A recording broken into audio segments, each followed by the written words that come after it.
Hi folks, and welcome to this session as part of the Conf42 Cloud Native conference. In this session today, we're going to be talking about how we can improve reliability using health checks and dependency management within our applications and our workloads. So let's get stuck into it then.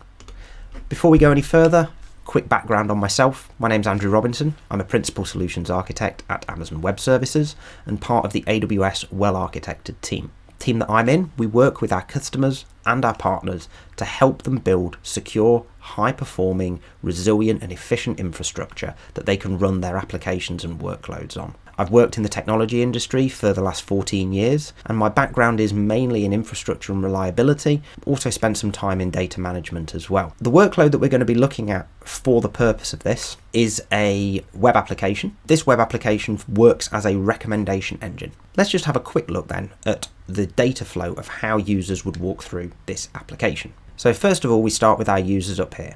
They connect in through an internet gateway, which is our public-facing endpoint. This then sends them to an elastic load balancer. This load balancer will take those incoming connections and distribute them out across a pool of servers, or in this case, Amazon EC2 instances. You'll note that we have 3 separate EC2 instances, and each one of these is running in a separate availability zone. We've got multiple instances, so that in the event of a failure of one of those instances, we can still service user requests, and they're in different availability zones. That way, we've got some level of separation. If you're not familiar with an availability zone in AWS, think of it as akin to a data center or a collection of data centers that are joined together using high throughput, low latency links to provide you with different geographical areas that you could deploy that workload into within a single AWS region. You'll note that the instances are in an auto-scaling group. This auto-scaling group allows us to scale up and scale down to meet demand, improving reliability because we're able to better handle user requests by making sure we've got the appropriate number of resources available. But also it provides us with the ability to replace a failed instance. So if one of these instances has an issue, maybe there's a failure of underlying hardware, maybe there's a configuration issue and that instance goes offline or becomes unavailable, or as we may see later, fails a health check, we then have the ability to replace that instance automatically to continue serving user requests. I mentioned that this is a recommendation engine, and the actual recommendation engine that we use is an external API call. So we have a recommendation service that sits external to our application, and this is where our recommendations come from. In our case, we're using Amazon DynamoDB as a NoSQL key value pair database, and this stores our recommendation. But this could be any external service to the workload or application. It could be an external company, maybe a payment provider, or it could be an external service within your own organization that you're calling. Just as a final point, you will also notice that we have these NAT gateways. These provide our EC2 instances or servers with external internet connectivity.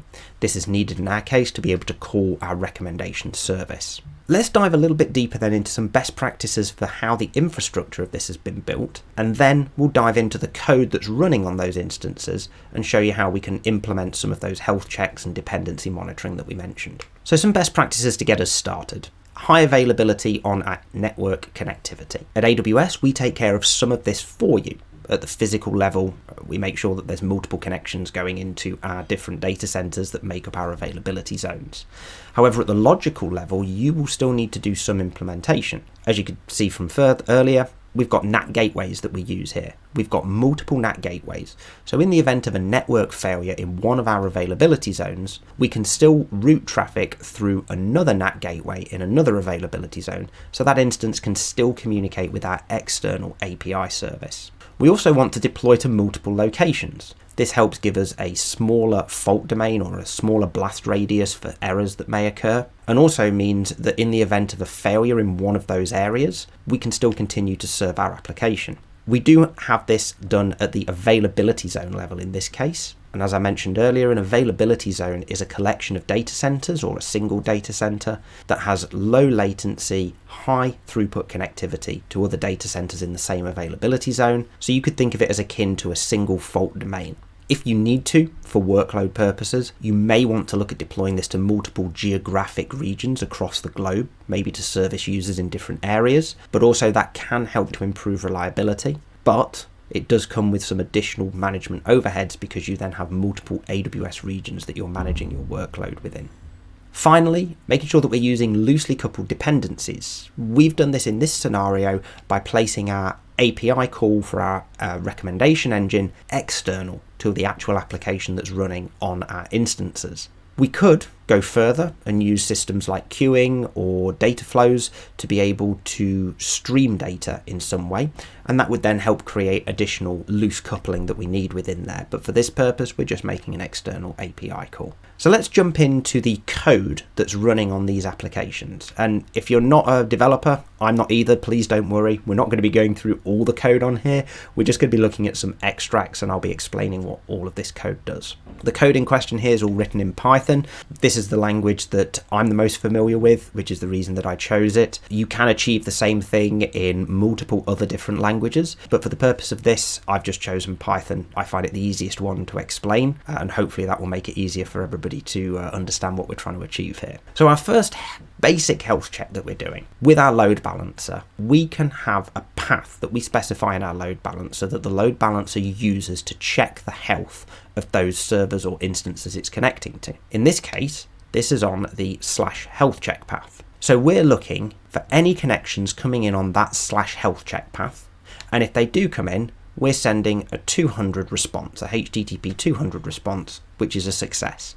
That means that when our load balancer does its health check routinely, which we can specify what period that happens on, every 30 seconds, every 60 seconds, if it then successfully connects to this URL with the /health check path for that instance, we'll get a 200 response back. So that gives us some idea that the instance and the application is running. But this is a fairly simple health check, and it only tells us that. What could we do to make this a little bit more meaningful? So we could look at doing deeper health checks, and that's what we'll have a look at here. With this here, we're still looking on our /health check path for any health check connections coming in from our load balancer. What we're doing is we're setting this variable called isHealthy immediately to false. And we do that, as you'll see later on, that way if anything goes wrong with our health check process, the load balancer will get an error in return. It will get an error code from the instance, and that means it knows the instance isn't healthy. What we actually then do is we use a try statement to make our call. So we're making our get recommendation call as part of our health check.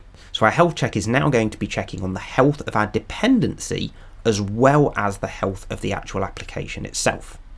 So we're just looking then for a response, and as I mentioned, we're looking for a TV show and a username for our recommendation engine that it provides. If we get this back, we set our isHealthy to test values so that we've now no longer got that false value that's set there. And then we just have an exception clause that just catches any errors that we've got and provides us with a traceback error code that we can use. Carrying on, still wrapped here in the same health check statement, is we just have an if and an else statement. So our if looks at isHealthy, and if there's a value that's been set to, we send a 200 response, content type is HTML, and we set a message as success and send some metadata. So that means that we're not only checking that our application and therefore our instance is healthy, we're now also checking that we can successfully call that external API, meaning that that external API is healthy because it's providing us with a valid response. We then just have an else statement, so if anything else happens, we send a 503 error, and we then include that exception error message from previously so that we know what this error is. In this case, we'll be sending that 503 error back to our load balancer, and our load balancer will then mark this instance or server as being unhealthy and won't send any traffic to it. I mentioned there that it won't send traffic to this instance. This is a behavior that we call fail closed. This means that in the event of that instance being unhealthy, the load balancer will no longer send any traffic to it. So you can see here that this instance is marked now as being unhealthy, and health checks failed with a code 503. The two other instances are still showing as healthy, so any users connecting in will be sent to those two instances, and they'll still be able to use the application as before, but the load balancer will not send any traffic to that instance. We then have a choice. We can either choose to replace that instance, or we could have a countdown timer for the number of failed health checks before we decide to replace it. If we replace it straight away, that of course means that the instance is taken out of service and then a new one will be built to replace it. However, if we wait until the instance is back healthy again, we could then resume sending traffic to it. What happens though if all the instances within our load balancer fail? So in this case, we revert to a behaviour called fail open. And this means that requests will be sent to all targets. Because all targets are unhealthy, it means all of them have failed their health check. But because of the fact that our load balancer is configured to do fail open, we will route those requests to all targets. Now, sometimes that's helpful. For example, if you have an external dependency that you're making a call on, which may be slow to respond, you may have instances that flap in and out of being healthy or unhealthy. Now, as those instances are flapping, that might not trigger the threshold to be able to take that single instance out, and you may end up with all of the instances flapping at the same time, all go unhealthy at the same time, and then your application isn't available. We have this standard behavior as fail open. We need to make sure that we're testing our dependencies. We need to make sure that we're doing partial testing as well, so that we're testing both a standard health check and also the deeper health check as well, so that we've got a real true idea of what those instances are doing and what the application state is. Next, we'll have a look at dependencies. As we mentioned earlier, we've got a dependency within our application, which is our external API that we're making a call to get our recommendations from. In our code here, when we get a request that comes in from a user, we're making a call to this get recommendation engine, and then we're parsing the value of those responses from a TV show and a username that we get back from our recommendation engine. Now, this is called a hard dependency, because if this dependency call fails, users will get a HTTP 502 or 503 error. That means that they can't actually get anywhere with our application. It doesn't work. It won't do what they need it to. What we can do is change this into a soft dependency. So we would have a try statement, and in here we'd have that same code that we just had on our previous slide that would try to make that recommendation call. But this time we add an exception clause. What this means is if that call fails for any reason, we would provide the customer with a static response, and we'd recommend the TV show I Love Lucy to them. Now, we would then also provide them with some diagnostic information on their browser, which would just say, we can't provide you with a personalized recommendation at the moment. If this problem persists, please contact us, and then we'd provide them with details of the error code. Now, yes, this does mean they're not going to get a personalized recommendation, but it does mean that they'll still be able to access that application. And if this application forms part of a larger app that you're building, the whole application will still continue to function. The recommendation engine just might not recommend them exactly what they want, but they'd know that, and we'd be giving them a predefined static response, meaning that they can still continue to do what they need to do. So having a look then at some of these best practices from our previous slides that we went through here. So when component dependencies are unhealthy, the component should still function, but in a degraded manner, as we saw in our previous example. If you can't provide a dynamic response, use a predetermined static response so that you can still provide your customers and users with something. We should continuously monitor all components that make up our workload to detect failures, and then use some type of automated system to be able to become aware of that degradation and take appropriate action. In our case, that's our load balancer. Our load balancer detects that an instance has become unhealthy and then removes that instance from being able to have traffic sent to it. We also use our load balancer to make sure that if we have an unhealthy or a failed resource, we have healthy resources available that we can continue to serve requests. And our auto scaling group helps to provide those resources that our load balancer can then send the traffic to. You'll note the health check that we had earlier operates on the application layer, or the data plane. This indicates the capability of the application rather than the underlying infrastructure. We want to make sure that our application is running rather than focusing our health checks on the underlying infrastructure. A health check URL, as you saw in our examples earlier, should be configured but to be used by the load balancer so that we can check the health status of the application. We should also look at having processes that can be automatically and rapidly brought in to mitigate the availability impact that our workload has. It should remove the cognitive burden that we place on our engineers so that when we're looking at these errors, we have enough information to go on to make an informed decision about what the problem is.